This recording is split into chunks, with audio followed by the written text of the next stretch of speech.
In 1979, as economic neoliberalisation was taking hold across much of the West and broader globe, the French philosopher Jean-François Lyotard announced what he called the postmodern condition, in which the accelerating expansion and proliferation of technologies, computational information, mass media communications, and socio-technical systems in the mid to late 20th century had now dethroned the modern condition, an era defined by the presumption of a unified rational subject grounded in stable regimes of knowledge and totalizing narratives which typically justified the historical linear movement of Enlightenment-based ideologies. By contrast, the postmodern subject is discontinuous, divisible, and ensnared within networks of information, whose authority is no longer solely derived from the perceived modern universality of truth, but additionally from neoliberalized market incentives, utility, and production. According to Lyotard, at the center of this transition from modernity to a semblance of post-modernity is the transformation of knowledge itself, as information and computational processes aligned with increasingly neoliberalized market logistics modify knowledge away from a sheer pursuit of enlightenment-based truth into a commodity produced to be exchanged, circulated, and optimized, as Lyotard reaffirms in his 1979 book titled The Postmodern Condition, a report on knowledge, that knowledge is and will be produced in order to be sold. It is and will be consumed in order to be valorized in a new production. In both cases, the goal is exchange. Under the postmodern condition, therefore, knowledge is no longer upheld for its intrinsic or emancipatory value, but for its operational efficiency, its profitability, and its capacity to serve the logic of neoliberal capitalism in its formation of worker-consumer subjects and neoliberalized societal arrangements. What emerges then is a knowledge economy propelled by the technologies and systems of digital computation, telecommunications, and global informatic networks, an economy driven by the intensified circulation of data, images, and motion-captured experiences for the production and consumption of new desires, subjectivities, and commodified forms of life. As a result, human consciousness, under the decentralization of epistemic sovereignty, becomes provisionally maladjusted to multiple layers of stimulation and competing regimes of sense-making, as the postmodern subject is regulated and connected within overlapping networks of informational production.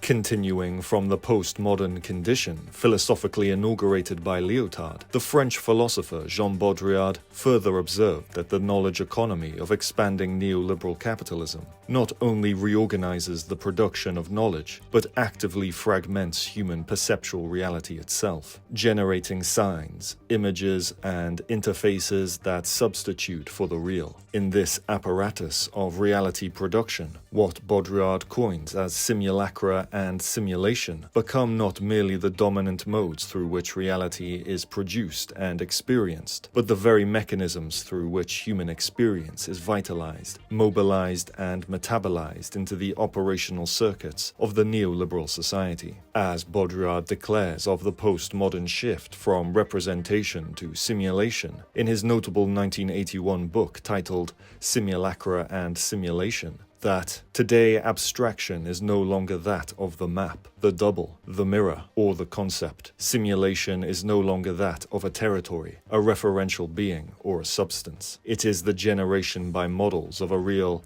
without origin or reality, a hyperreal. For Baudrillard, the hyperreal represents an artificially duplicated reality that has severed all meaningful ties to its original referent, a manufactured domain that overwhelms and reconditions human sensory capacities far beyond their natural thresholds. In the hyperreal, simulacra serve as the representational models that replace the real, and simulation functions as the operational process through which these models are enacted, circulated, and systematized. Together, they extinguish the very possibility of the real, as the hyperreal dissolves the cognitive boundaries required to distinguish between a foundational reality and reality as produced within socio-technical networks. Whilst Baudrillard recognizes that human conscious perception has always been mediated through human symbolic structures, such as through language, craftsmanship, rituals, and art, he nevertheless argues that the technological layering of the hyperreal introduces a qualitatively different order of mediation in the mid to late 20th century. Unlike traditional symbolic forms, which still presuppose a world to interpret, enchant, and mystify, the hyperreal generates self-sustaining models that eclipse the world altogether, enclosing human perception within a closed circuit of simulations that no longer require any external referent. The world is thereby rendered obsolete, as the hyperreal has total access and total knowledge to every domain of existence, superseding the natural grounds through which the world is poetically disclosed through embodied interhuman symbolic life, and instead preempts human conscious experience, redirecting modes of perception, organization, and desire into all-encompassing channels calibrated for accelerated capital accumulation. Following from Nietzsche's proposition that the modern reign of techno-science has expelled the very possibility of a metaphysics grounded in the divine, Baudrillard similarly contends that the hyperreal emerges in the same techno-scientific trajectory towards a disenchanted earth in which human Promethean faculties have supplanted the divine capacities of God and exhausted themselves in producing technical substitutes for the real, substitutes that ultimately eclipse and replace the very world they were intended to illuminate in the era of modernity. As Baudrillard declares, the disappearance of God has left us facing reality and the ideal prospect of transforming this real world, and we have found ourselves confronted with the undertaking of realizing the world, of making it become technically, integrally real. Now the world, even freed from all illusion, does not lend itself at all to reality. The more we advance in this undertaking, the more ambiguous it becomes, the more it loses sight of itself. Reality has barely had time to exist, and already it is disappearing. What we see now, behind the eclipse of the objective real, is the rise of integral reality, of a virtual reality that rests on the deregulation of the very reality principle. For Baudrillard, a world forced to be fully present to itself, pressed under the weight of its own techno-scientific constructions, and the demand for a perfectly technical reality, drives the real to capitulate to the intercessions of the hyperreal, as the rise of integral reality imposes a generative procedure in which everything must be measurable, visible, and functional. Nothing is permitted not to exist. Subsequently, this produces a virtualized order in which heightened human attention and sensory reception push the real beyond its own limits, compelling it to serve as the extractive substrate for hyperfunctional, over-real operations that exist primarily for the virtual. Everything is to be produced, everything is to be legible, everything is to become real, visible, accountable. Everything is to be transcribed in relations of force, systems of concepts or measurable energy. Everything is to be said, accumulated, indexed, and recorded. This is sex as it exists in pornography, but more generally, this is the enterprise of our entire culture, whose natural condition is obscene, a culture of monstration, of demonstration, of productive monstrosity. Furthermore, this process of virtualization and hyperrealization cannot occur without the biopolitical techniques that modulate life at its most molecular level, reorganizing life itself into an energy source for continual activation and visualization within the hyperreal. For Baudrillard, the youthful body, and especially its libidinal effects, are increasingly engineered to function as a site of perpetual excitation, health modulations, and smooth self-activating like responses. The fully automated, fully medicalized, and fully programmable body therefore stands as the terminal form of embodiment, one stripped of opacity, enigma, and erotic seduction, rendered wholly transparent to the operational demands of visibility, serviceability, efficiency and calculable optimization. It becomes a body without residue, emptied of eros and subordinated entirely to the production of total exposure within the hyperreal. There is nothing seductive about bodies traversed by a gaze literally sucked in by a vacuum of transparency. Nor can there be even a hint of seduction within the universe of production, where a principle of transparency governs the forces belonging to the world of visible, calculable phenomena, objects, machines, sexual acts, or the gross national product. Whilst Baudrillard in his own time observed the most profuse effects of the hyperreal in the televised spectacle of the Gulf War, where reality was mediated, codified and consumed as a sequence of images, and in the closed experimental environment of Biosphere 2, which compartmentalized humanity's existential anxieties over climate change and ecological collapse, the notion of the hyperreal in the 21st century has only intensified with the rapid increase of new technological developments, as seen across digital platforms, mass media and entertainment, virtual and augmented reality, artificial intelligence, surveillance systems, and scientific simulation models, all of which represent the capacities of techno-science and neoliberal capital to close off and amplify reality into self-sustaining circuits of simulation, where events, images, and experiences no longer refer beyond themselves but circulate endlessly as operational signs. In the 21st century, the advance of techno-science in alignment with the interests of global capital has not merely transformed the world into an extractable object to the service of hyperreal simulations, it has fundamentally outpaced the human capacity for coherent meaning-making. The hyperreal world is now activated, processed, and communicated as data within networks whose speed and density exceed the natural configurations and paradigms of embodied human perception, dissolving the symbolic and experiential grounds through which meaning and metaphysical relations once emerged in the human life world. Within increasingly nihilistic neoliberal societies, individuals are therefore more profoundly shaped by the effective states of the hyperreal imaginary, continuous simulation, accelerated information flows, fractured interpretive horizons, and by techno-scientific forms of knowledge that no longer stabilize reality, but multiply its possible variations. This disorientation, however, does not extinguish the human drive for meaning-making. Instead, it redirects it, as the very drive to inscribe worldly significance is further reabsorbed into the hyperreal itself, where new myths, new ideologies, and new forms of belief take shape not in opposition to simulation, but from within its hyper-realized environments of virtualization, techno-scientific discovery, and over-real perceptions of reality. In this context, the human search for orientation,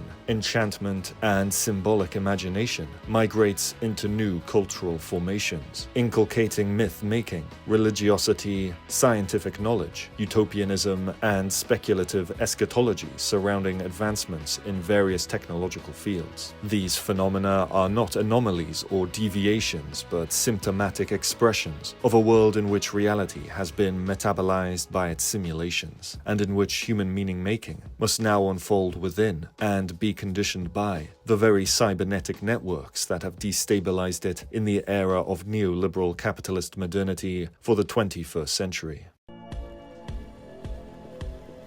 At the turn of the 20th to the 21st century, the French philosopher and cultural theorist Paul Virilio diagnosed in the advancing technologies of globalization and the expanding networks of neoliberal capitalism a systematic flattening of the Earth's geographic spatiality and an erosion of its natural temporalities. According to Virilio, the permeation of the Earth's natural dimensions by artificial human infrastructures produces instantaneous digital communication and unceasing global interconnection, compelling all regions of the planet into collision and expelling the once stable barriers of time and space. As Virilio declares of this new artificial spatial temporal condition of the world, that great speeds are gradually replacing the great expanses, and the surface, the immense surface areas of the terrestrial globe, is giving way to the interface of global speed. This is precisely what live action is, the real time of globalization. In that process, the light of speed supplants the light of the sun and the alteration of day and night. The electromagnetic radiation of waves wins out over the sun's rays and the shadows they cast, to the point where the local day of calendar time abandons its historical importance to the global day of universal time. Under this new reticular structure of globalized techniques, the spatio-temporal horizons of the Earth's physical distances are flattened and neutralized, as oceans and continents are functionally collapsed through the speed of informational circuits, designed for the rapid coordination of goods, data, capital, and human labor across an array of global, artificial infrastructures. From here, the world is resurfaced as a vast interface, where speed and acceleration supersede geographic extension, and where digital screens and computational networks become the defining paradigms of human existence under the order of global neoliberal capital. The transition from the terrestrial globe to the globe of smooth, networked interfaces, therefore, compresses human environments into immediate, screen-based enclosures, synchronizing the world into a single global flow, an ever-shrinking, continuous real-time event. Human life, consequently, is no longer governed by the recurrent nature of the sun's passage across the Earth, but by electromagnetic signals, screens, satellites, and fiber optic cables. The time of earthly cycles and embodied temporality disintegrates into the globalized time of markets, breaking news, live streams, and computational networks, where everything is instant, continuous, and dislocated from locality, geography, sequence, and the embodiment of human time. For Virilio, humanity is no longer shaped entirely by biological inheritance, such as genes and ancestry, but additionally by the technical systems and artificial environments humans are now born into, from which he declares that, without even suspecting it, we have become the heirs and descendants of some fearsome antecedents, the prisoners of hereditary defects transmitted now not through the genes, sperm, or blood, but through an unutterable technical contamination. All criticism of technology has just about disappeared, and we have slid unconsciously from pure technology to techno-culture, and lastly, to the dogmatism of a totalitarian techno-cult, in which everyone is caught in the trap not of a society and its moral, social, or cultural laws and prohibitions, but of what these centuries of progress have made of us and of our own bodies. According to Virilio, technology has become a new form of heredity, or in other words, a techno-genetic transmissible condition, as humans now inherit a kind of technical contamination, including new modes of awareness, new thresholds of information, new speeds, demands, vulnerabilities, and pathologies produced by the very technological assemblages that surround them. This rapid accretion toward Promethean technological ascension has thereby established itself as a naturalized horizon, a world that appears self-evident precisely because its operations have already reshaped the human from within, as technologically conditioned subjects now unconsciously accept the remaking of their bodies, environments, and perceptual structures as the inevitable consequences of unceasing technological progress. Under what Virilio identifies as a form of techno-totalitarianism, centuries of uncritical technological acceleration have refashioned our bodies, senses, reflexes, attention spans, and conscious experiences so that they now function in synchrony with the demands of totalizing technical systems and the hegemonic ideologies that ensure their continued expansion and capturing of human capacities. In quoting the 20th century Czech writer and novelist Franz Kafka, Virilio reasserts that the masses are rushing, running, charging through the age. They think they are advancing, but they are simply running on the spot and falling into the void. Crucially for Virilio, the human manipulation of speed has fractured the spatial temporal integrity of the world, and in doing so, has voluntarily terminated reality as a stable horizon of meaning. Under conditions of instantaneous global transmission, humans can no longer reliably discern what is invented, random, deliberate, or artificially produced. The intensification of technologically conditioned awareness under this new regime of speed dislodges ordinary sense-making, rendering human interpretation increasingly unstable and structurally subordinate to an overlaid technological reality that pre-filters what can appear as real in the first place. The human subject now carries thoughts, emotions, beliefs, memories, and images that circulate between the lived world and its techno-informational double, yet do not fully belong to either domain. It is precisely in this ambiguous, disembedded zone where experience becomes indistinguishable from its technical reproduction that the conditions of the hyperreal emerge in its full intensity. Within neoliberal or largely neoliberalized societies, which have displaced the natural dimensions of space and time and redirected the desiring capacities of their host populations into libidinal economies and mass consumerist modalities, neoliberal subjects increasingly attune their affective and cognitive states to simulated modes of production. These modes are deliberately engineered to optimize conscious perception, engagement, and emotional responses through cybernetic feedback loop cycles that largely exchange and compensate embodied forms of interaction in otherwise nullified neoliberal environments for projected forms of psychophysical activation. In doing so, such cybernetic simulations obscure or neutralize the constraints and contradictions of both human physical and digital laboring within neoliberal societies, generating an artificial world in which pleasure maximization is fully automatized, mediated, and more visceral than embodied reality itself. As the Dutch journalist Frank Mulder declares, in the 70s, the French philosopher Jean Baudrillard coined the word hyperreality. It literally means over-reality. Hyperreality is a constructed world, a world made as a simulation and an improvement of natural reality. It is not a fake reality. On the contrary, it is hyper, more real than reality, in the sense that our senses experience much more. Baudrillard did not know Instagram or Google, but he already recognized that modern society had become an image society. He saw that we are no longer people of words and stories, but of images, design, photographs, and movies. With the ascension of screen-based and information tracking technologies, most specifically, digital content such as images, videos, feeds, live streams, and other forms of algorithmically tailored media begin to take on a life and world-making capacity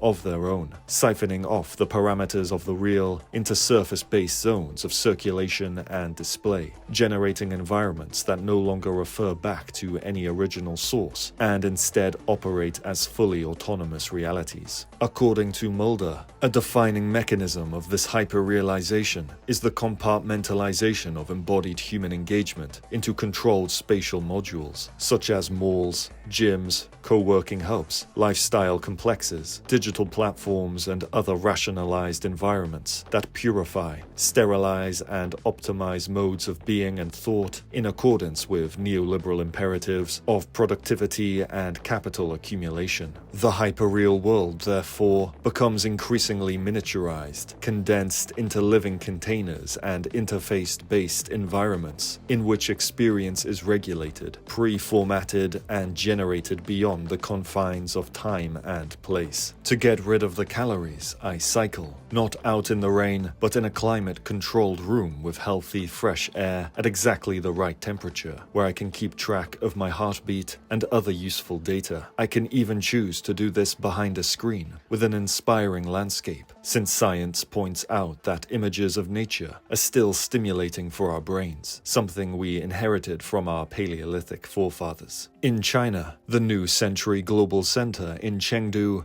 exemplifies the pinnacle of simulated compartmentalization, a monumental hyperreal environment that contains not only entertainment zones and social gathering spaces, but also office complexes, hotel rooms, places of worship, including a functioning church, reconstructed villages, and a full-scale indoor water park with an artificial 300-meter beach. Its vast 150 by 40 meter digital screen produces a synthetic horizon, projecting virtual sunrises and sunsets, detached from the natural phenomena themselves and reprogrammed to be summoned within the confines of the water park. The mall's orientalized slogan, "The One of Everything," signals its aspiration to serve as a complete, self-enclosed world, a totalized environment where consumption, leisure, work, and pseudo-nature fuse into a single, continuous experience. Moreover, at 1.9 million square meters, 3 times the size of the Pentagon building, the structure is not only a colossal engine of capital accumulation, but also a paradigmatic site of the hyperreal existence, as a sealed, artificial environment of ceaseless fun and pleasure in which reality is reorganized, curated, and endlessly reproduced as controlled simulation for the reification of China's mass consumerist, state-regulated neoliberal order. In the United States, various reports estimate that Americans are exposed to roughly 4,000 commercial advertisements per day across physical, digital, and audible platforms, with most Americans only consciously noticing only about 2.5% of the roughly 4,000. Additionally, American children see on average nearly 20,000 30-second commercial ads each year, and adults encounter an average of 2 million of such fragments annually,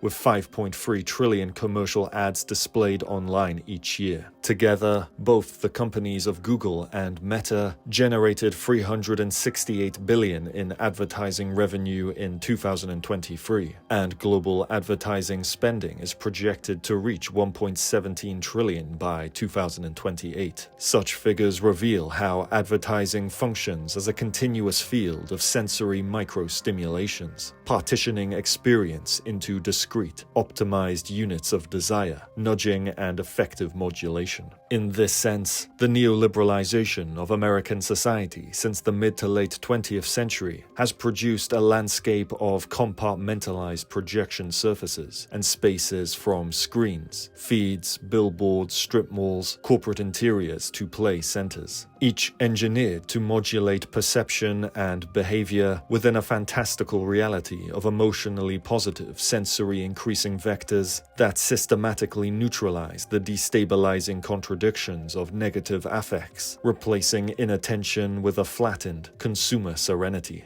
In both China and the United States, the contradictions underlying their respective capitalist systems, arising from increased wealth concentration, class hierarchies and segregation, ethnic malevolence and ecological destruction, are extinguished in the hyperreal, as class antagonisms are rendered peripheral to emotional receptors and conscious awareness, thereby relegating the severity of class conflict to a mere perturbation that threatens to destabilize the effective consumer order of the hyperreal. Moreover, a further consequence of the proliferation of the hyperreal is the convergence of neoliberalization with pervasive techno-scientific secularization, whereby the human drive for transcendence, the historical impulse to seek meaning beyond immediate material and sensory gratification, is systematically hollowed out, leaving neoliberal subjects in an exhaustive state of desire, longing, and embodied drives. To compensate for this insufficiency of the human condition, the neoliberal order resublimates and rechannels human drives into fantastical experiences, simulations, and consumer objects that are artificially curated to appear as the fulfillment of what was lost, creating the illusion of completion whilst masking the structural absence and depletion of the human condition under capitalist modernity. As Mulder reaffirms, hyperreality is a world of promises. The primary promise is the satisfaction of our desires. As humans, we often don't feel complete. We miss something.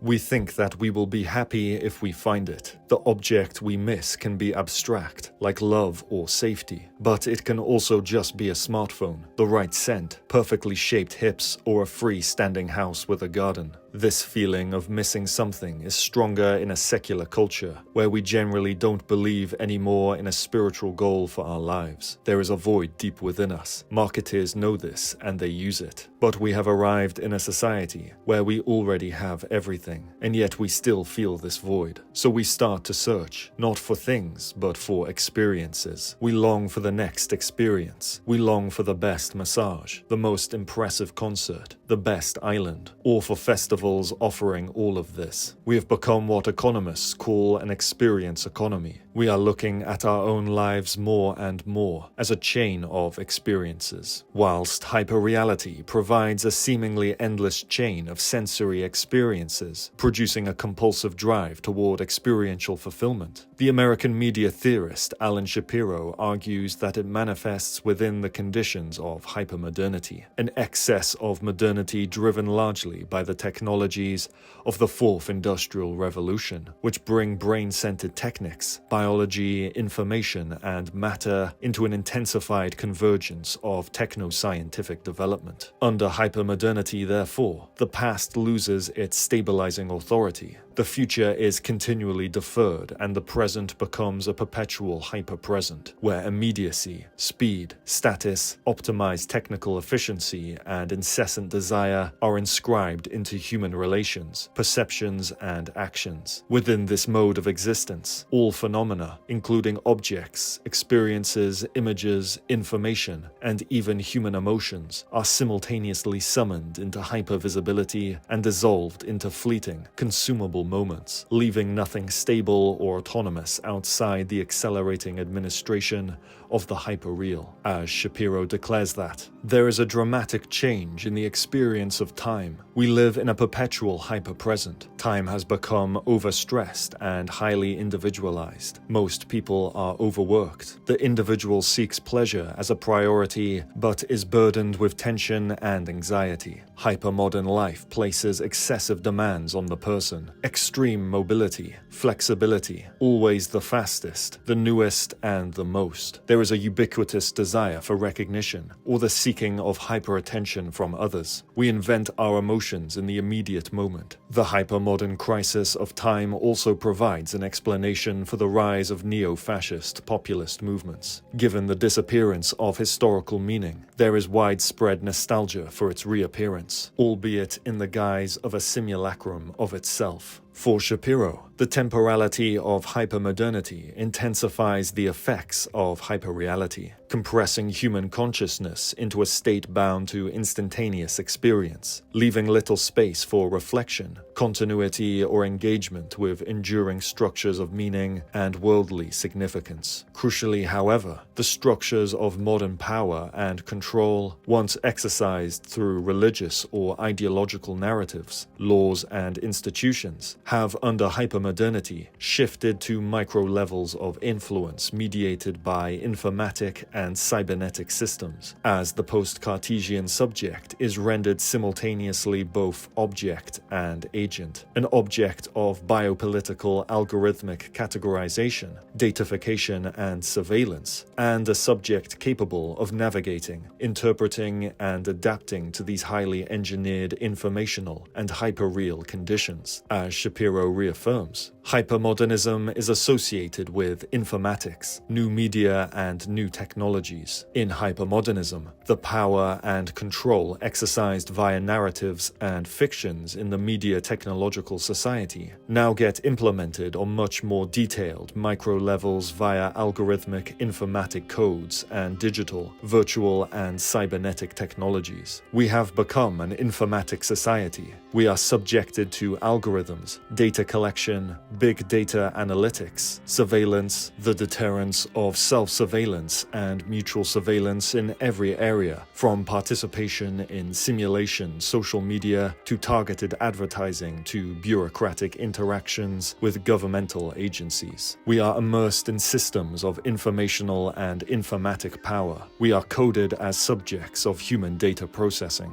new data analysis techniques for categorizing us, while providing us with the illusion of personalization, are continuously developed and experimented on us. We are interminable feed and fodder for the algorithms. We have become our data. Within hypermodernity, the post-Cartesian subject emerges as a consciousness saturated with information, yet structurally divided, no longer secured in a stable epistemic or metaphysical center, unlike the Cartesian self, which is coherent, self-transparent, and capable of reflective synthesis. The hypermodern neoliberal subject is dispersed, absorbing vast flows of knowledge, imagery, and affects. Paradoxically, however, this overabundance of individualized input does not result in disorientation alone. Instead, the post-Cartesian subject actively reorganizes these informational fragments to reconstruct provisional structures of meaning, often in alignment with the imperatives and affective states of the hyperreal.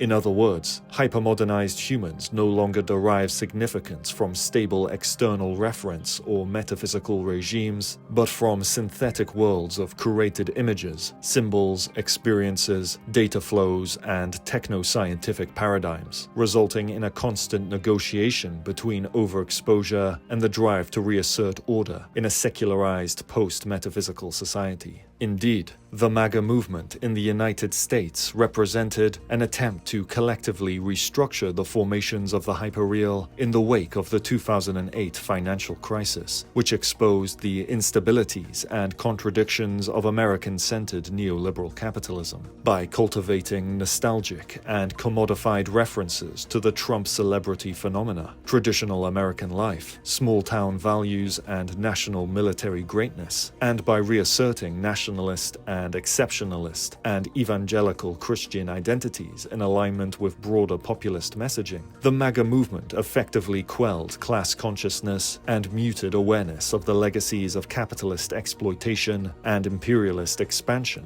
ensuring that the effective states generated during the neoliberalization of the neoconservative Reagan era were redirected back into the drive of consumption, conspiracism, identity performance, and hyperreal political engagement, rather than into structural critique or genuine collective action against capitalist power structures. Other groups with similar hyperrealizing maneuvers include the Chinese new religious movement Falun Gong, or Falun Dafa, which attempts to resurrect an imagined synthesis of traditional Buddhist and Taoist values through an organized repertoire of cultural performances that evoke a historical China prior to the communist era. And whilst Falun Gong explicitly rejects elements of modern science, most notably the theory of evolution and modern medicine, it simultaneously appropriates the vocabulary and frameworks of scientific modernity to legitimize its spiritual cosmology. Concepts such as energy fields, matter transformation, and multidimensional layers of existence, as based on loose concepts from the scientific domains of physics, produce a veneer of technical rationality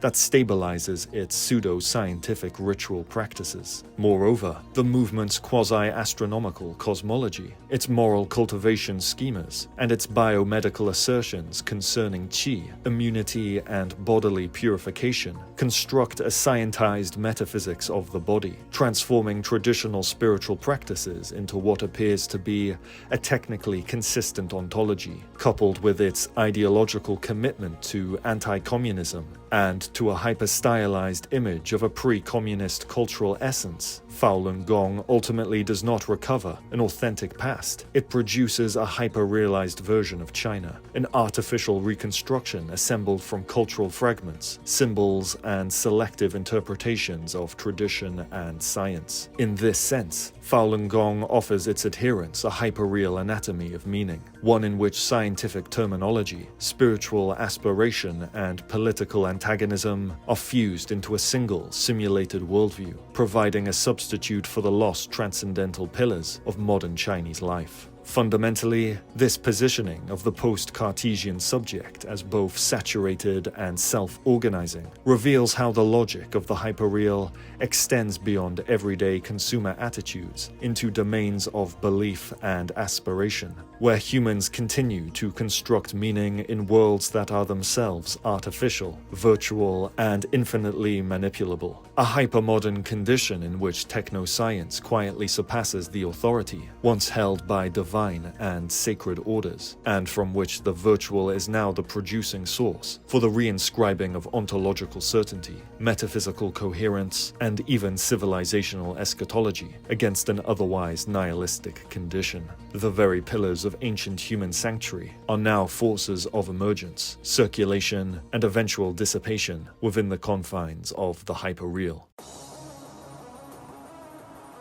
In diagnosing the paradox of late techno-scientific modernity, Baudrillard argues that the more the material world is assessed, dissected, produced, and over-simulated, the less conceivable and believable it becomes to the human senses. In following the pronouncement first made by Nietzsche, Baudrillard suggests that the advent of techno-science, having stripped away the pillars of religious and metaphysical authority, does not render humans any more rational or emancipated from illusion or irrational belief, but further exposes them to new conditions of existential anxiety and ontological destabilization. In a world emptied of the sacred and the divine, the secular subject becomes compelled to believe in the reality of the material world with even greater intensification, as the sacredness once guaranteed by transcendence must now be forcibly restored through the sheer insistence on empirical reality itself. As a result, the forensic reduction and hyperproduction of the material world drain the remnants of symbolic consciousness that once mediated human experience, leaving reality as an overexposed substrate, stripped of uncertainty as a standing reserve for future techno-scientific interventions. Even as humans under this condition of secular modernity search for new modes of transcendence through inquiry of the Earth's materiality, the world inevitably becomes too available, too functional, and too automated, diminishing both the symbolic order and the reality principle,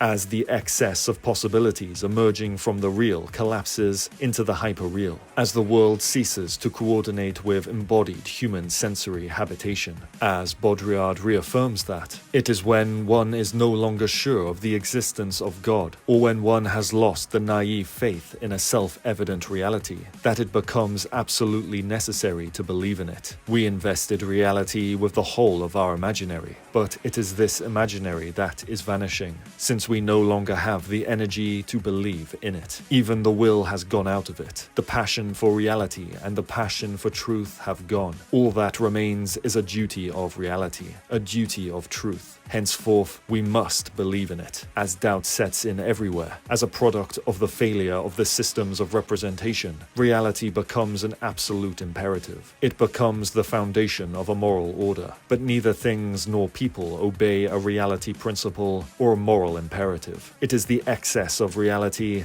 that makes us stop believing in it. The saturation of the world, the technical saturation of life, the excess of possibilities, of actualization of needs and desires. How are we to believe in reality once its production has become automatic? In the 21st century, the capacities of techno-science to extract, inquire, measure, calculate, and produce have reached formidable heights, marked by breakthroughs in genetic engineering, nanotechnologies, neuroinformatics, artificial intelligence, and astronautics, none of which remain beholden to religious or metaphysical frameworks of interpretation for the full optimization of the scientific method. This objectivity of the human outside of theological or metaphysical domains signifies the postmodern or hypermodern transition of a modern techno-science that not only replaces otherwise sacred or supersensuous substructures of scientific interpretation,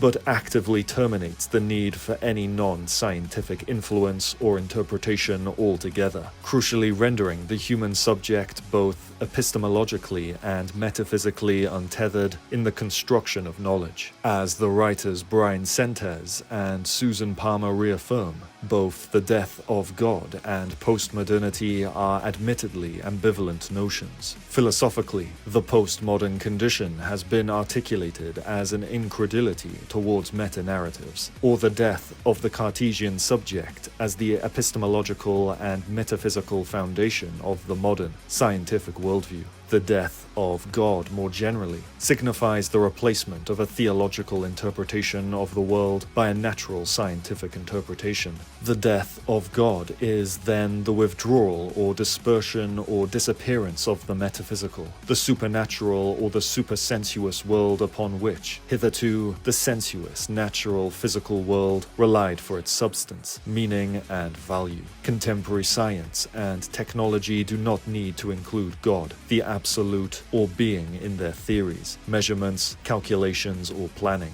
The discourse of science and technology that dominates our practical affairs holds the ideas of God, the absolute, and being as being of no account. Whilst techno-science has become a fully enclosed domain of advanced precision, computational abstraction, and experimental refinement, enabling the material world to be described in ever greater detail and causal resolution, the theories, laws, and models of scientific analysis nevertheless begin to acquire an autonomous force of their own accord, as the world is at once enriched with unprecedented modes of scientific knowledge and understanding, yet increasingly compelled to cohere with the techno-scientific models and simulations that now prefigure its intelligibility. Amidst the unprecedented escalation of techno-scientific expertise, the specialization and partitioning of the sciences, along with adjacent regimes of knowledge, have been increasingly removed from public domains and collective consciousness, aligned to the imperatives of global capital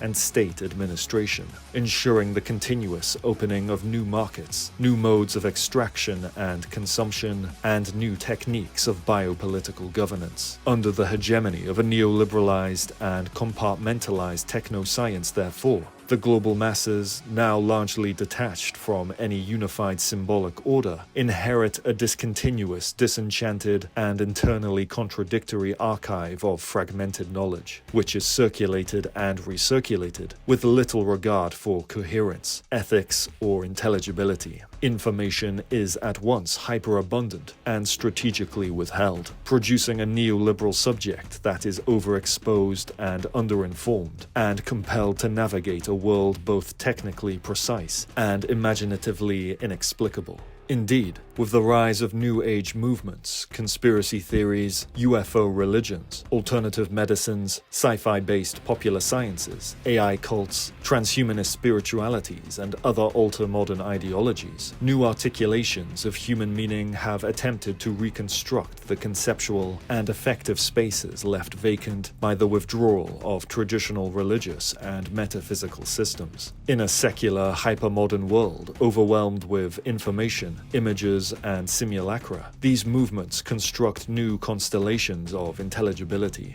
often synthesizing fragments of techno-scientific knowledge, historical anthropology, religious spiritual concepts, and simulated digital worlds into compelling hyperreal narratives that promise orientation, transcendence, exclusive insight, and emotional coherence within otherwise disenchanted realities. Furthermore, collaborations between the modern sciences and the culture industry, especially in the production of science fiction cinema, ultimately collapses the boundary between scientific authority and simulated production into a hyperreal field of vision for speculative worlds and futures. This can be observed with the Nobel Prize-winning physicist Kip Thorne, who consulted for Interstellar and ensured the black hole visuals obeyed general relativity, the NASA engineers who advised The Martian on spacecraft design, Martian habitat architecture, and orbital mechanics, and the neuroscientists and AI researchers who shaped the technological plausibility of her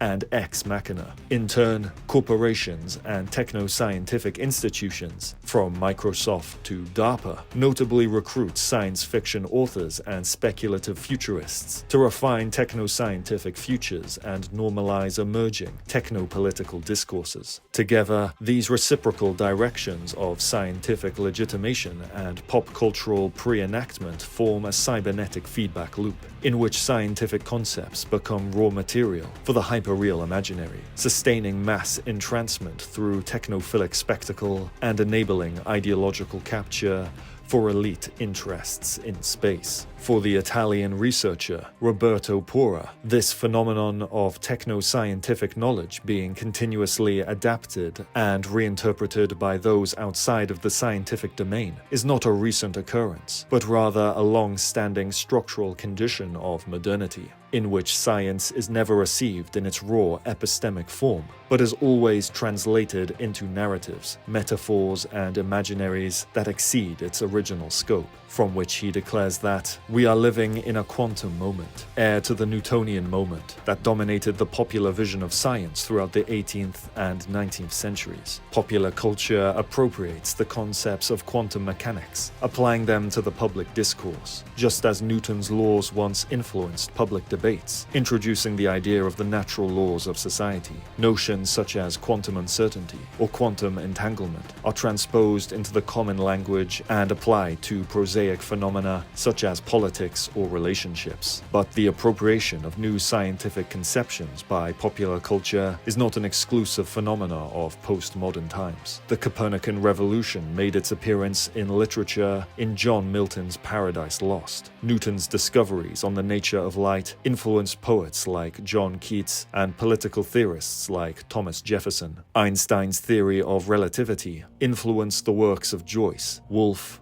Proust, Svevo, and Pirandello. Central to this condition of secular disorientation and epistemic atomization is the notion of the hyperreal religion, a formation in which the simulacra of religious or spiritual structures takes the place of traditional religious authorities that are no longer fully tenable within a world saturated by images, algorithms, and competing truth claims. The absence of any defining transcendent authority, metaphysical salvation, unified doctrine, or official institutions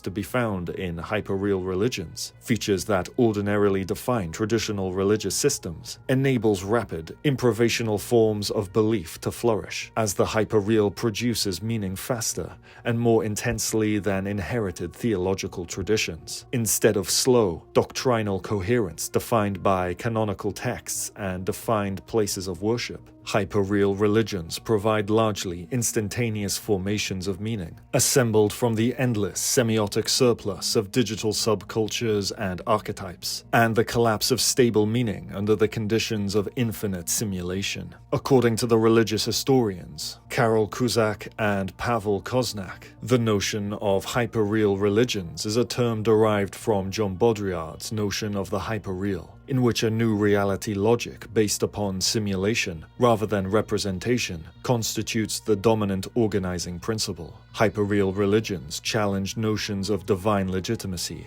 and ancient authenticity through the selection of a piece of modern popular culture as an inspiration and often as a basis for their teachings and practices. Hyperreal religions may well be the study of religious forms of the future, when the religious or spiritual supermarket is extended to include all manner of hitherto unimagined products for the consumption and satisfaction of the spiritual seeker. In drawing from Baudrillard, Cusack and Koznak argue that hyperreal religions no longer fully ground their meaning in representations such as prophetic revelation, divine authority, or inherited sacred lineages, but instead draw equally from media-generated worlds, fictional universes, popular subcultures, and popularized forms of techno-scientific knowledge. These sources typically function as simulations of presence without origin, copies without originals, and images severed from any stable referent point. This hyperreal condition reveals a decisive shift in how meaning and worldly significance are constructed away from coherent theological and metaphysical systems, and towards compelling, heterogeneous narrative assemblages that resonate with the desires, anxieties, and fantasies of the hyper-realized subject. A notable contemporary expression of hyperreal religiosity is the religion and/or way of life known as Jediism, which gained traction in the early 21st century. Although Jediism explicitly draws from the fictional Jedi Order of the Star Wars franchise, it simultaneously appropriates, directly and indirectly, from a wide constellation of Eastern philosophical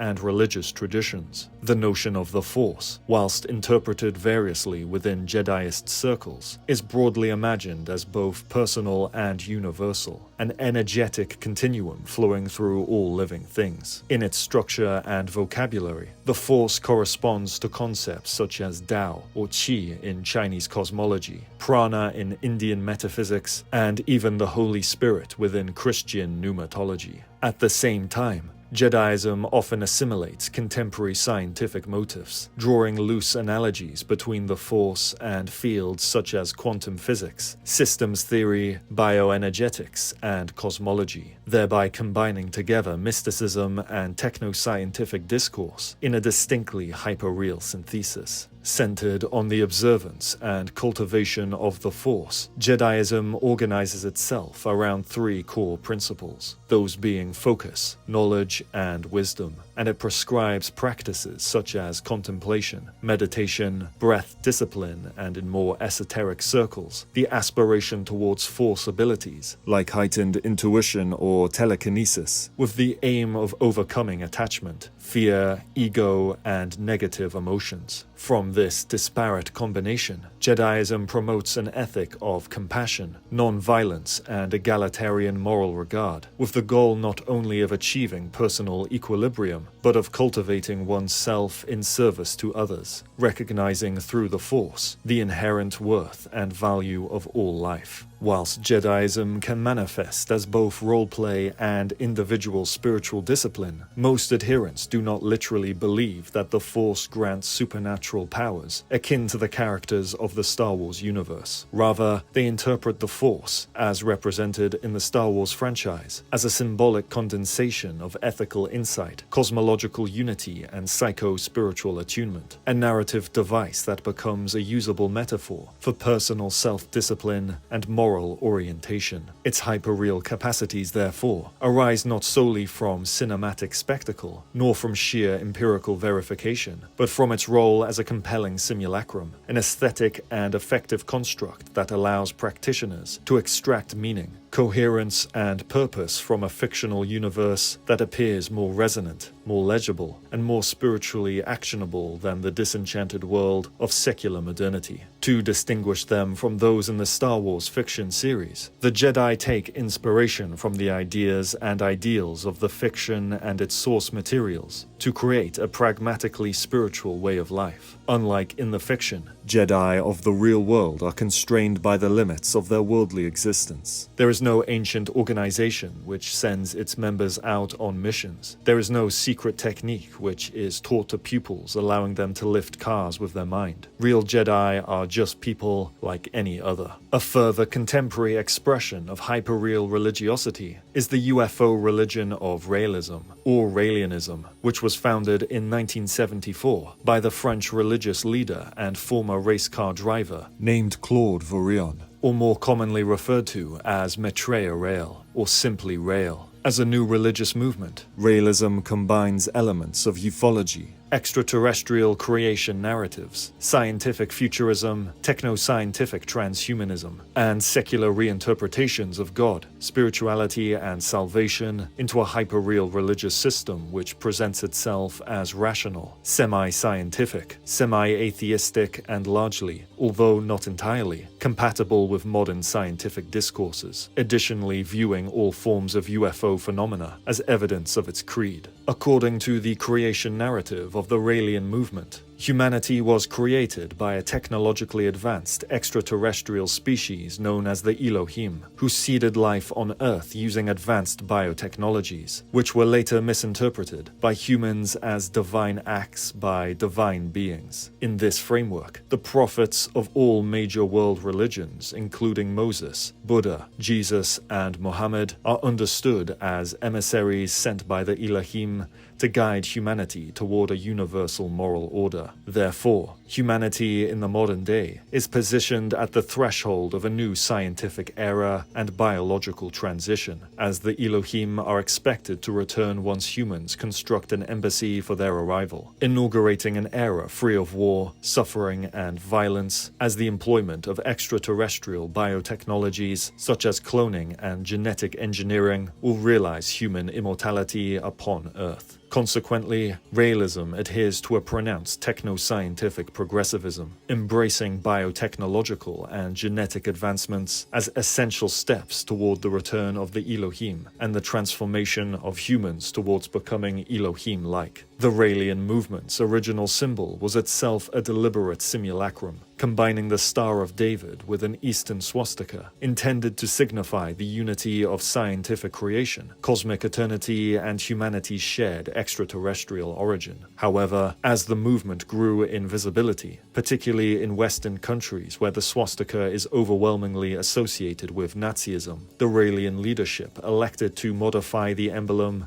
in order to distance themselves from potential accusations of neo-Nazi affinities or historical insensitivity. Whilst early followers were concentrated in France, the movement by the mid to late 20th century gained traction among French-speaking populations in Belgium, Switzerland, and the Canadian province of Quebec, and more broadly attracted UFO enthusiasts in the United States. By the 1990s and early 2000s, realism had spread into South America, Asia, and other European countries, aided by the proliferation of UFO-based media, popular culture, and emerging technological transformations that resonated with younger, pop culture-orientated audiences. Most notably, the movement appealed strongly to homosexuals, lesbians, transgenders, feminists, sex workers, and members of the broader LGBT+ community, as realism's moral and ethical codes emphasized universal love, peace, and sexual liberation as central tenets, positioning polygamy, women's emancipation, and the overcoming of sexual repression as essential to human spiritual and social development. Indeed, in countries such as Japan and South Korea, realism's appeal was particularly pronounced among women, reflecting the intersections of neoliberal societal transformations, expanding sexual freedoms, and the loosening of traditional Confucian social norms. Whilst realism proclaims itself to be scientific, atheistic, and materialistic in its religious outlook, rejecting the existence of an ethereal soul, a transcendent God, and any form of afterlife, and insisting that salvation can only be achieved through the biological continuities of life on Earth, it nevertheless rejects Darwinian evolution, replacing it with an extraterrestrial creationism, and interprets UFO sightings, abductions, crop circles, and ancient astronaut theories as empirical signs of the Elohim's imminent return to Earth. Crucially, its hyperreal synthesis emerges from a convergence of media-generated UFO visual aesthetics, popular science and science fiction narratives, techno-scientific optimism, and a spiritual longing especially resonant among sexually progressive communities, seeking secular eschatological meaning outside of both traditional religious and modern non-spiritual secular structures. The Raelian Church appears to offer a radical alternative to conventional religion. It purports to be scientific, it is hedonistic, and it is materialistic and atheistic, dispensing entirely with the supernatural. In our 21st century religious climate, religion is beset by an array of challenges: secularization, empiricism, and verificationism, all of which have contributed towards a crisis of faith, even among religious leaders, about whether traditional belief in God is outmoded, how suffering is to be explained, whether one can really expect continued existence after death, and even whether it might be possible to have a religion without metaphysics. The Raelian movement appears to afford a solution to these problems, not only apparently reconciling science and religion, but offering a synthesis which incorporates the paranormal, seeking to explain claims made within fringe science in scientific terms. Indeed, part of realism's seductive appeal lies in its promise to answer questions that traditional religious systems can no longer seemingly sustain under conditions of secular techno-scientific modernity, as realism preserves the familiar architecture of religion with an origin narrative, prophetic lineage, moral injunctions, and a salvation ending, all whilst replacing transcendent divinity with extraterrestrial creators, biotechnical mastery, and a futurist techno-eschatology. In doing so, realism adapts secular anxieties to a veneer of scientific legitimacy, reframing the supernatural as advanced technology not yet understood by modern science. This produces a hyperreal synthesis in which spiritual meaning is generated communicated through the language of biology, cosmology, and aerospace engineering, rather than theological metaphysics, crucially exemplifying the broader pattern in which new religious movements articulate themselves within an imminent horizon of para-techno-scientific discourses that render otherworldly beings as technologically superior inhabitants of a cosmic nature rather than inhabitants of a supernatural beyond. New religious movements arising within the context of the disappearance of the supersensuous world tend to articulate themselves, often with a popular fluency, in the discourses of the natural sciences and seek to justify their beliefs by means of para or pseudo-scientific investigation or argument. Thus, new religious movements whose theology is centered around otherworldly beings paradoxically attempt to articulate a religious worldview within a purely imminent horizon, wherein the gods no longer hail from a region outside of space and time, but rather from some distant planet, star, or other universe, i.e., another spatio-temporal nature. However, since these beings must exist within the laws of nature that the natural sciences articulate and that technology exploits, their technical prowess appears paranormal, yet to be understood by science. The technology of the flying saucer is miraculous not in the sense it transcends the laws of nature, but only our present, primitive understanding of these laws. Those new religious movements, for which the UFO is such a vehicle of enlightenment, occurs not only within the horizon of the death of God, but more narrowly within that of the UFO phenomenon as such. With the rise of UFO sightings, conspiracy theories, and new techno-scientific discourses concerning extraterrestrial life since the turn of the century, the emergence of UFO-centered movements and organizations has only intensified, as the symbol of the UFO acquires a supersensuous aura, a hyperreal substitute for the divine that is no longer tenable outside of the physical world. Within this framework, traditional religious notions such as enlightenment, salvation, angelic visitation, miraculous intervention, and revelation persist, but are rearticulated within an imminent, technologically mediated cosmos as phenomena not yet fully intelligible to modern techno-science. Crucially, where meaning has otherwise collapsed and salvation narratives have withered under the pressures of late global crises, the post-secular attraction to advanced extraterrestrial intelligences within the confines of space-time offers a renewed, quasi-materialist soteriology, a promise of deliverance from within the world that compensates for the disenchanting realities of global neoliberal capitalism.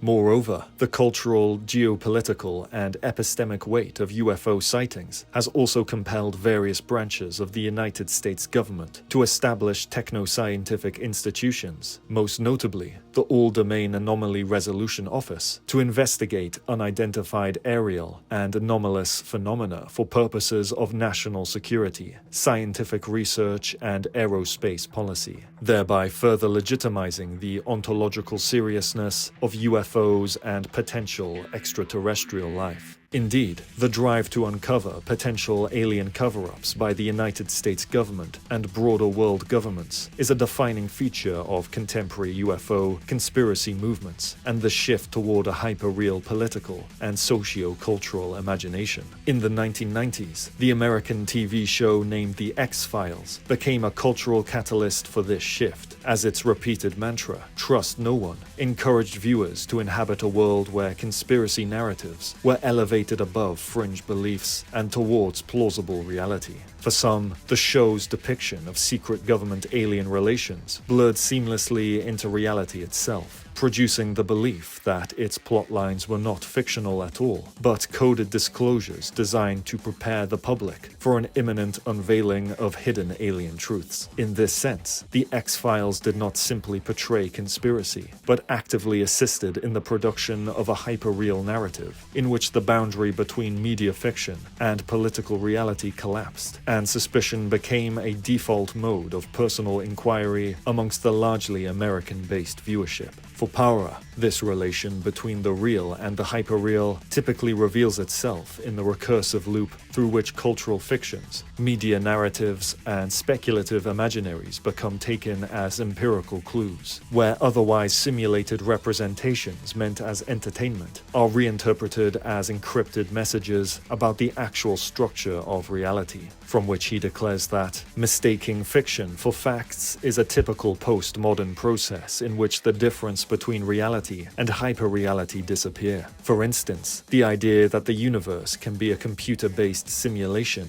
came out initially in science fiction, developing into several successful novels and films. More recently, some theories have been proposed following the idea that these stories could contain something true, leading to the birth of proposals like those of conspiracy theorist David Icke or Oxford's philosopher Nick Bostrom, which, although very different from each other, undoubtedly owe their inspiration to the success of the fictional works that first proposed this thesis. In referencing the British conspiracy theorist David Icke and the Swedish philosopher Nick Bostrom, Paura argues that, in spite of their profound differences, their theories, along with similar contemporary speculations, are co-constituted by hyperreal productions of knowledge that circulate with the same intensity and authority as empirical truths, most specifically with new technological platforms that hold the capacity to insulate informational ecosystems, establish new consumer markets, and algorithmically curate entire perceptual worlds and epistemic regimes. These hyperreal constructions provide the cybernetic infrastructure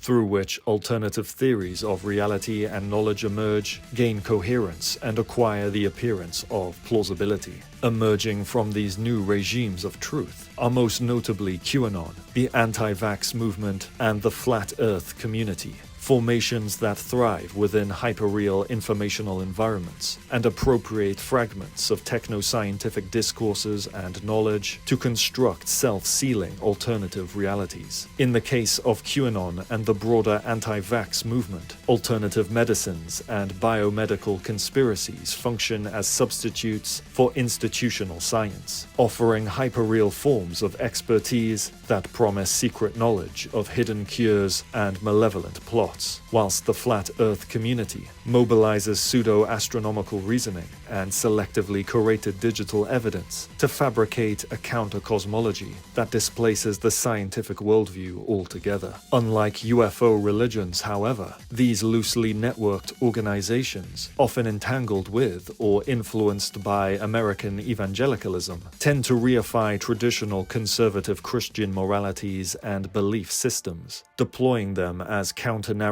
to the perceived social, moral, and cultural decline of late modern neoliberal society. In doing so, they often view their struggles against a perceived deep state within the moral binaries of an all-encompassing good versus total evil, reimagining the semblance of a biblical conflict as an immediate and personal struggle where every action and belief becomes a decisive force in the battle between moral order and corruption. Additionally, such organizations at the level of ideology exist to proliferate new consumer markets of alternative medicines and realities, and are leveraged for American neoconservative hegemony-building projects aimed at undermining scientifically verified narratives of climate change and pandemic control, narratives perceived by certain sectors of American capitalist elites as threats to continued capital accumulation and market proliferation. Such reactionary organizations also function to fracture class solidarity and class consciousness, instilling a hyperreal awareness of risk, suspicion, and moral panic that channels conscious attention away from class inequalities and towards spectacles of fear, apocalypticism, and pseudo-expertise. Central to this formation of informational chambers and hyperreal world-building processes is the acceleration of cybernetically enhanced, unregulated misinformation across multiple technological platforms, such as social media, video sharing networks, and algorithmically curated feeds, ensuring that reactive emotional judgment becomes the defining instinct of the user for further emotional engagement in such artificial informational worlds. From this relation between the user and information, notions of a consistent truth objective verification, and empirical reasoning are progressively destabilized towards a plurality of competing truth and knowledge regimes. As the Greek researcher Spiros Makris reaffirms, digital technology and post-truth are critically connected to both the COVID-19 pandemic and climate change. It is now clear that digital technology alters rapidly the epistemological limits of modern axiology and truth, bringing to focus the burning question of post-truth. The proliferation of information and communication via global media, platforms, and networks undermine the cohesive view of modernity,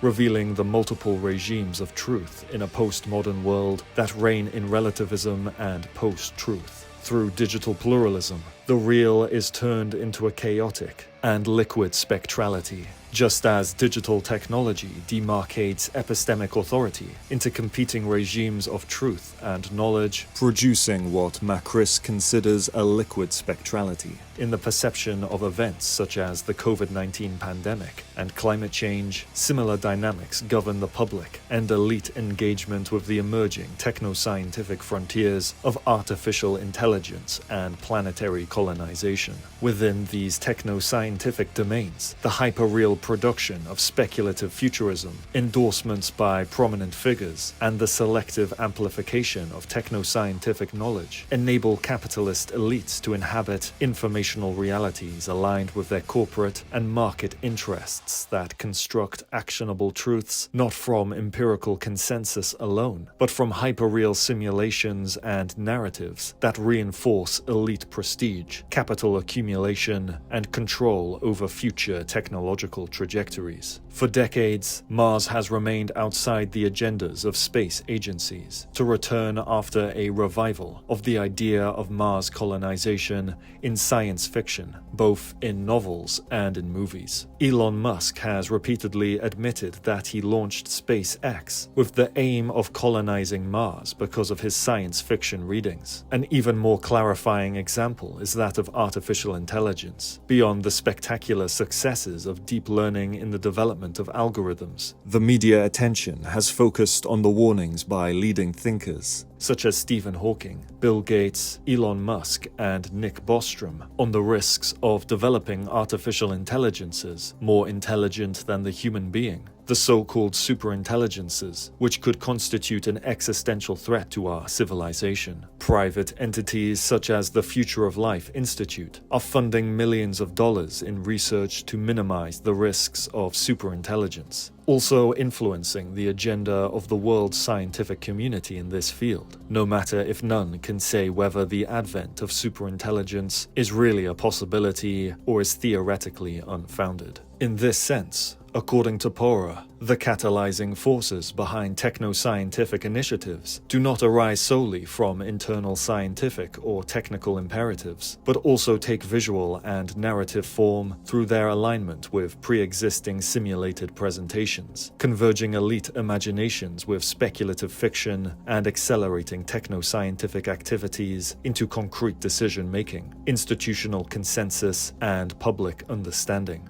Indeed, even as various risk scenarios and speculative warnings draw attention to the potential dangers of emerging artificial intelligences, they simultaneously stimulate investment in AI research and development, as the perceived threat of superintelligence invigorates media-generated imaginaries of greater AI agency and AI singularities, producing artificial consciousness, which in turn further shape discursive consensus, research agendas, policy priorities, and broader public perceptions. Within the domain of Silicon Valley specifically, a new class of tech-based billionaires has come to imagine themselves as Promethean masters in a world where the transcendent has been deferred to unrelenting techno-scientific ascension. In this nihilistic vacuum, the elites position themselves as the rightful stewards of human destiny, perceiving themselves as the engineers of life and the custodians of the future. Their vision visions of the future, which include interplanetary expansion, AI superintelligence, and human immortality, are less grounded in the constraints of reality than in the seductive simulations that precede them. As a result of this symbolic deficiency, these fantasies function as ideological engines, ensuring that the apparatus of global capitalist market expansion is legitimized through myth-making that casts elite techno-scientific ambitions as the only credible narrative of future human possibility.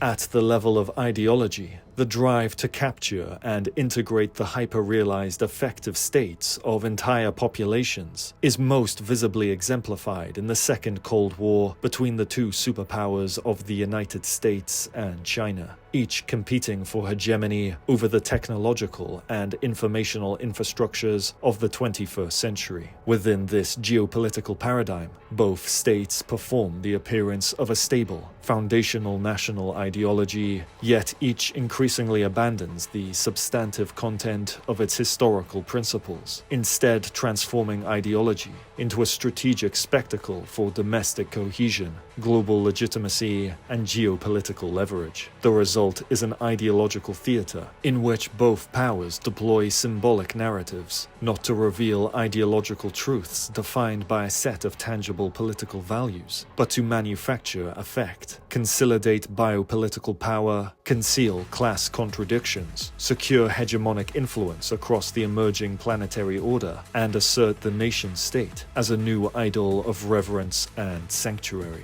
In the case of the United States, American neoliberal ideology presents itself as the guardian of free markets, individual liberty, human rights, and democratic universality. But in practice, its free markets are dominated by entrenched monopolies, oligopolies, and financial institutions. Its celebrated individual freedom is subsumed into unrelenting hyper-individualized mass consumerism and mediated through surveillance systems and algorithmic governance. Its adherence to human rights is precarious, selective, and frequently subordinated to geopolitical convenience, and its democracy is hollowed out by corporations and oligarchs whose concentrated power eclipses the political agency of the average American voter. What remains is ultimately a simulation of liberal and/or neoliberal democracy, as the symbols, language, and ritual performances of a democratic society endure, whilst the underlying values are depleted of real-world political economic realities. In the case of China,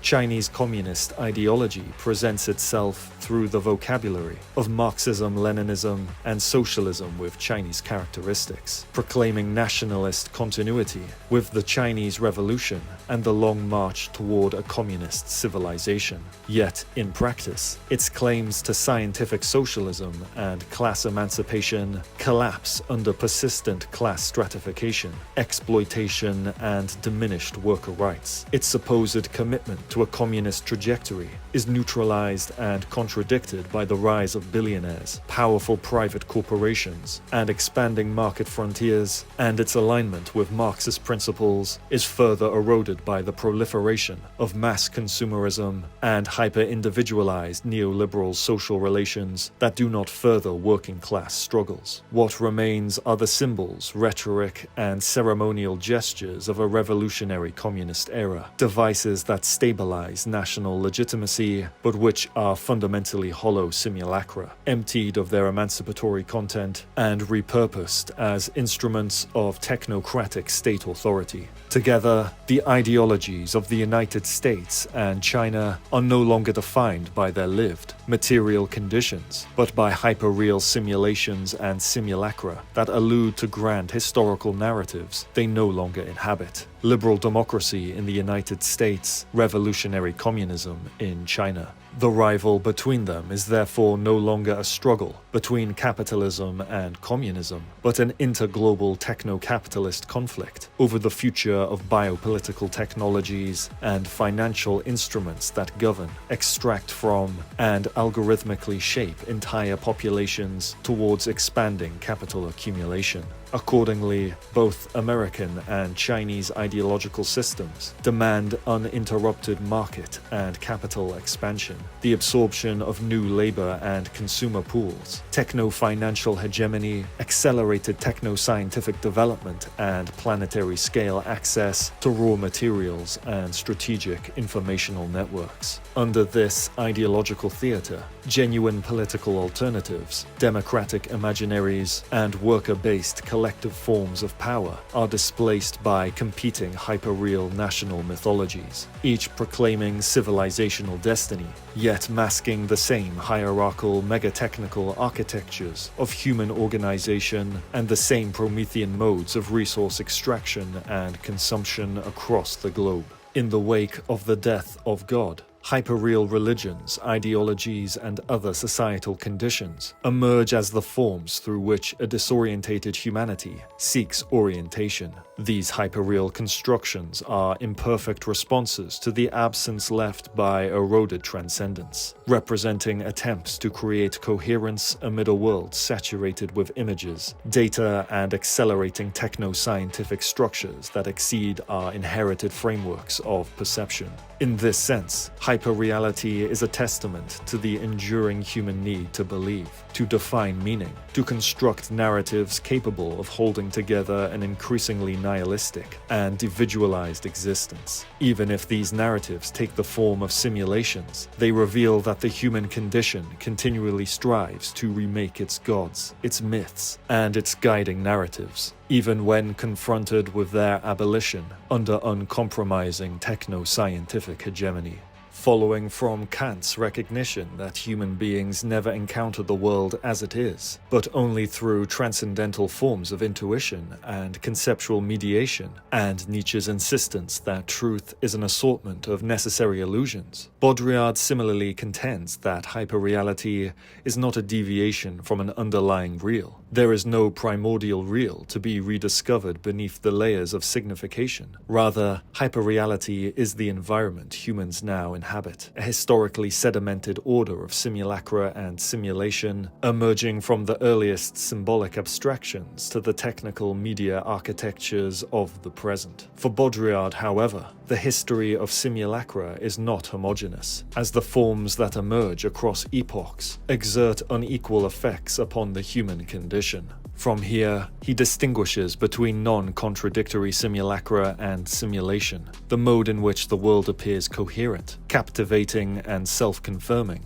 and contradictory simulacra and simulation, an unstable and entropic mode in which the simulation becomes totalitarian, producing predictable and determinable forms of overwhelming informational domains. In the 21st century, the accelerating technological formations of digital media, algorithmic governance, AI systems, and networked platforms increasingly push human societies towards this contradictory mode of simulacra and simulation. For the American media theorist Alan Shapiro, such conditions are not aberrations but symptoms arising from the disappearance of a stable metaphysical horizon and the emergence of a technological condition in which humans and machines increasingly co-constitute one another. As Shapiro suggests, humans under the condition of a contradictory simulacra and simulation have drifted further into cybernetic entanglement, where human consciousness is equally as much constituted by artificial networks as it is by the flesh. We are ourselves cyborgs. We are not so clearly distinct from robots in a supposed dualistic binary opposition. We are ourselves merged with technology, both literally, for example, with neural implants and artificial limbs, and figuratively, for example, with my smartphone, which is a media appendage to my body about 23 hours a day. Algorithms and informatic processes surround us in society and in the economy. We must ask serious questions about our coexistence with algorithms and software automation. Robots are not so clearly distinct from algorithmic processes in an alleged dualistic binary opposition. The phenomenon of robots is both literal and metaphorical. The way that we interact with robots and AI beings is going to affect how we interact with each other and how humans treat other humans. From this understanding, the human of the 21st century is confronted with the imperative to reimagine technics itself, to conjure a re-enchantment from within the hyperreal, which has become the very terrain upon which meaning, agency, and even the sacred must be reconstructed. As part of this post-human condition, re-enchantment must emerge from the recognition that technics has overlaid the planet with a new layer of technical animism, where technologies increasingly appear to possess their own animating capacities, whilst environments increasingly become artificial and surfaces increasingly project upon the human, as the boundary between organism and machine collapses into a continuum of cybernetic exchanges. According to Shapiro, in such a world interlaced by human and non-human agencies, the question of technology requires the cultivation of a techno-poetics, a transformation of the computer sciences into a conscious cultural practice in which code itself becomes expressive, ambiguous, and resonant. As Shapiro declares regarding the rise of artificial intelligence, that the goal of AI should not be to build so-called autonomous systems which are managed by humans only from the outside. Rather than a dualism between algorithms and morality, there should be an embedding of ethics into the heart of software code. How can computer science become flexible enough to be a conscious and creative cultural practice as well as science and technology? There should be a going beyond the dualism of formal language and expressivity in code. Software code must become poetic, ambivalent, and musically resonant. It must go beyond the so-called discrete logic of conventional programming languages. In this context, Shapiro rejects the algorithm morality divide by refusing the idea that ethics can be applied to technology only after the construction of a technological system. Instead, he argues that ethical intentionality and aesthetic significance must be embedded directly into the core of technical programming itself, turning programmable code into a site of meaning rather than neutral instrumentality. This implies a form of programming that abandons the austerity of discrete logic in favor of languages capable of ambiguity, resonance, and expressive depth. Languages that prehend and feel rather than merely enumerate, that disclose possibilities rather than foreclose them. In such a paradigm, programmers no longer resemble engineers of a closed system, but become closer to artists, poets, composers, and philosophers, shaping symbolic, aesthetic, and ethical worlds. The techniques of the hyperreal thereby becomes an aesthetic infrastructure of earthbound re-enchantment, a medium through which the human can overcome the drift toward nihilism by rediscovering worldly meaning and aesthetic enchantment from within the technical systems of the hyperreal. In the 21st century, the reality of the hyperreal, as disclosed under the technologies of global capital, has become the defining atmosphere of human sense-making and reality production, as algorithmic mediation and informational oversaturation intensify the centrifugal pressures of individualization at the level of conscious perception, desire, belief, and subjectivity. The proliferation of hyperreal religions, ideologies, and truth claims will continue to implode shared symbolic horizons, generating isolated micro-realities that compete for the otherwise exhausted, affective states of human consciousness, deepening the conditions of nihilism whilst enclosing individuals within ever more refined circuits of simulation for ever greater market expansion. Even as the hyperreal plunders and dismembers human meaning-making, it also discloses new possibilities for transformation within its lineation, where the human subject is not merely a passive conduit of simulation, but a potential agential actor capable of reshaping the very architectures through which worldly significance is produced.